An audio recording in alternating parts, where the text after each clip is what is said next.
Hey guys, in this video I want to talk about such a nasty issue as an identity theft, how to spot it, fix it, and protect yourself in the future. Unfortunately, I've happened to be a victim of identity theft in the past, and fortunately I've been able to restore my credit history and score. And before we start, please make sure to like this video and leave a comment below if you have any questions or feedback. I will try to answer all of them. This will help me to get more exposure for this video and help more people. Thanks. Okay, so without further ado, let's jump into the subject. So what is the identity theft? Identity theft is the situation when criminals steal personal information like your name, date of birth, social security number in order to take over your current or open new bank accounts, file fake tax returns, rent or buy properties, or do other criminal things in your name. I found out about it when I tried to open my first credit card and was rejected due to accounts in bad standing, even though I never had a real credit card in my life except a secured one I opened in Bank of America like a year before that. I started investigating what is going on and signed up for Credit Karma account to check my credit score. Imagine my astonishment when I discovered that someone has fraudulently used my name to open multiple fraudulent accounts in various banks. Of course, all of them were in bad standing. Great way to start building your credit history and score, right? Oof. For people curious about why I did find out so late, the problem is that the majority of these accounts were opened when I was not even present in the US. I received my social security number back in 2008 when I took part in the work and travel program. And I found out about the issue around middle of 2017, which was like 9 years later. So apparently someone who organized our job offers or dealt with tax returns stole and sold my social security number along with my name, date of birth. I think so, as I was always overprotective about my social security number, and that it was only way it could be stolen. So guys participating in the work and travel program this year, be careful. Use my suggestions on how to protect yourself. I will share later in this video. So what to do if you find yourself in the situation as I did? The first thing I suggest is to request your credit report. You can do this in two ways, either by calling each credit bureau or by visiting a website, annualcreditreport.com. I will leave the link to this website in the video description. You need this to identify fraudulently opened accounts, inquiries, and information about this. Reports will be sent to you over the mail. Either you requested them through credit bureau or through the website. Next, visit the government website identitytheft.gov and sign up for an account there, adding your information and information about your issue. You shouldn't face any problems during the process, as the website is super easy and user-friendly. You can always add more information later on if you find any additional points. Afterwards, you will receive a list of next steps you need to take. And please don't ignore and complete as many as you can, even if it's going to take some time. And it will. Next, and it's very important, you must contact IRS, special department IRS, which deals with such kind of situation, by calling the phone number 800-908-4490. They will check if anyone was using your account and your identity to file fake taxes and get tax returns from the government. Unfortunately, someone did it in my case, and if you find the same situation as I did, you will need to complete the Identity Theft Affidavit and send it back to IRS by mail. The link to this document I will also leave into video description. Once IRS review your case, they will send you your secured PIN number, and from now on, you will be able to file taxes only by using this PIN. You will receive it automatically every time a few months prior to a tax period. And this is when my main headache started. Credit bureaus. Once I received the requested credit reports, I started calling specific departments in credit bureaus to report my situation, report the identity theft I'm facing, and dispute fraudulently opened accounts, data connected to this account I can find in credit reports, inquiries, and also to set up a temporary freeze.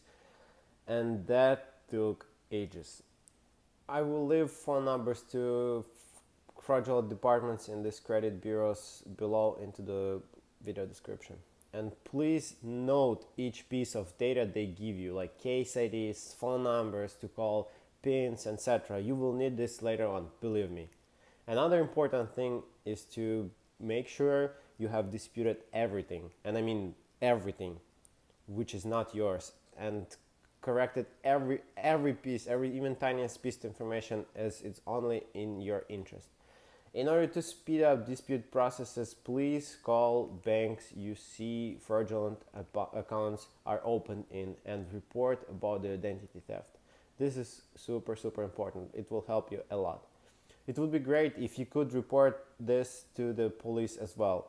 Unfortunately, in my case, New York Police Department didn't help me much, referring me to an Arizona police, since this was the state where most of the fraudulent activity on my account was made from. I did contact Arizona office multiple times, but I didn't help much since they requested some information I have no clue about.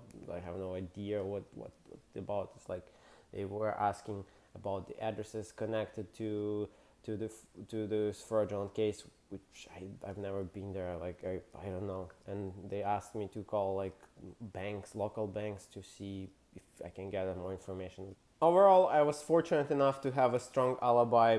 I've heard about situations when even after a credit bureau agrees on that the account was opened fraudulently and it was the case of identity theft, bank or credit issuer still didn't want to agree on that. In these cases, probably it's better to contact either identitytheft.gov or specific lawyers who deal with this kind of cases.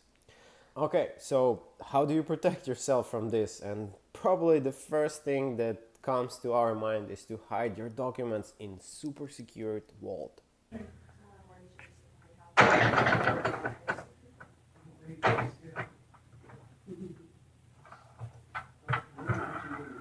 Unfortunately, it will not help you at all. Today, your data can be stolen even if no one has ever had access to it but you or your bank, your employer, credit bureau.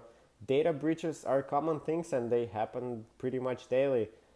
But there is actually a way, and it's pretty easy, and it's set up a credit freeze on your account and check your credit score time to time using software like Credit Karma or credit bureau portals, and be sure that every piece of information on your credit report is correct.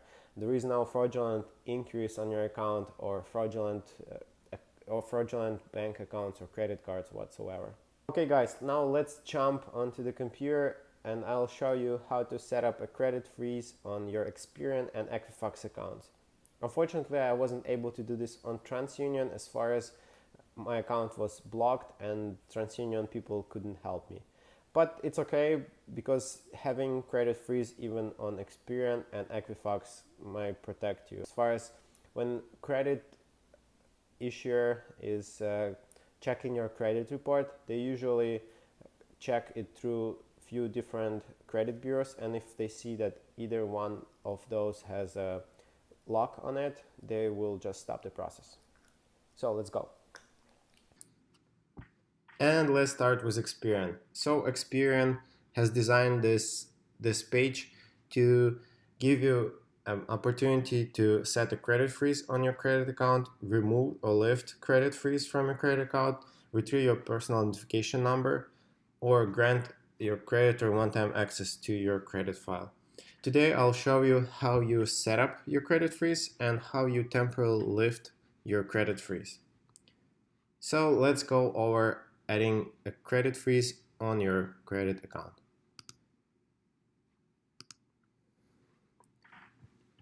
So now after you clicked on add a credit freeze, it gives you two options to freeze your own credit file or freeze a credit file people whom you are helping to do that. In our case, I'm freezing my own credit file. Okay, so next window, I'll see a list of fields I need to fill in. They all are required. Please note PIN, you need to save this PIN either in your notes on the paper, because you're gonna use it in the future to lift or remove your credit freeze and for other verification purposes. So please, this is super important. Write it down and save it in a good secured place. After you're done with filling in all these required fields, just agree with terms and hit submit, and from now on you have a security freeze on your account. I'm going to show you how I lift my credit freeze temporary. So now we click on remove or lift a security freeze, and over here I need to submit the same thing. I need to fill it in all those forms and hit submit. So I'm gonna skip this part and I will show you the end result. I also entered my PIN number, the one we either created over the phone with the representative. In my case, it was in this way. I call them, I've set a credit freeze, and they provide me with a PIN number. Or you created it through the process I outlined before. And in my case, I want to lift it temporarily for 2 weeks in order to apply for a credit card. So I hit submit, waiting till my data will be verified, and ta-da, my security freeze successfully removed. Now let's move to Equifax. So Equifax people have created a specific service to set up or lift your credit freeze called Locked and Alert. So if somebody tries to pull your credit, Equifax, in case your credit report is locked by this feature, Equifax will reject this and will alert you. And in order to set up a credit freeze on your account, you need to go through sign up process first. So we hit sign up, we complete all these required fields with all the required information, we go through verification, and then your account will be ready. I'm not going through it right now because I do have an account and it will reject me out of creating the second account. So I'm going to sign in with my existing data.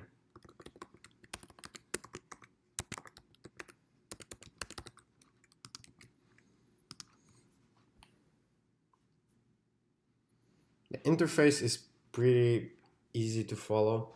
You just need to switch this toggle to on to lock your account. In my case, it's unlocked because I just recently unlocked it in order to apply for a credit card. And in case I want to lock it, or I finished with my application and I don't need more time, I just toggle switch to locked and it will be locked from now on. And this is pretty much all you need to know about the identity theft issue and how to deal with it, how to protect yourself from it, and pretty much my story about how I dealt with it and how I fixed my credit score and now set protection for myself. If you find this video useful, please don't forget to smash that like button and leave a comment below. See you guys in the next video. Bye bye.